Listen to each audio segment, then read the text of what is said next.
નમસ્તે દોસ્તો, હું ડૉક્ટર ગીરા, આયુર્વેદિક ડૉક્ટર, ગર્ભ સંસ્કાર coach from genius baby scientific ગર્ભ સંસ્કાર.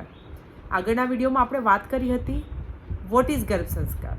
આજે હું તમને કહેવા જઈ રહી છું વાય ઇટ ઇઝ નેસેસરી, શા માટે જરૂરી છે, તેનાથી આપણને શું ફાયદા થાય છે, શા માટે આજકાલ બધી પ્રેગ્નેન્ટ લેડીને ગર્ભ સંસ્કાર માટે એડવાઇસ આપવામાં આવે છે. ઇવન ગાયનેકોલોજીસ્ટ પણ અત્યારે આ એપ્રોચ તરફ આગળ વધ્યા છે.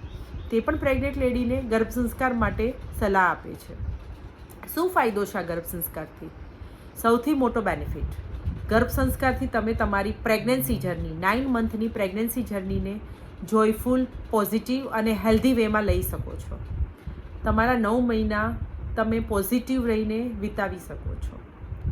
આ થઈ મધરની વાત. બીજી, માતાના ગર્ભમાં જે બાળક ઉછરી રહ્યું છે તેના physical, mental, spiritual and even social growth માટે આ ગર્ભ સંસ્કાર જરૂરી છે. ગર્ભ સંસ્કાર એ બીજું કંઈ જ નથી પણ ઘણી બધી એક્ટિવિટીઓનો એક પ્રેક્ટિસ સેટ છે કે જે પ્રેગ્નેન્ટ લેડી તેની રૂટીન લાઈફમાં ડે બાય ડે કરે તો તેનાથી તે ભ્રૂણમાં રહેલા બાળકનો વિકાસ વધારે સ્ટ્રોંગ કરી શકે છે. ગર્ભ સંસ્કારથી બાળક હેલ્ધી, ઇન્ટેલિજન્ટ એન્ડ સંસ્કારી તમને મળી શકે છે. For more detail follow us, like page genius baby scientific ગર્ભ સંસ્કાર એન્ડ કોન્ટેક્ટ અસ.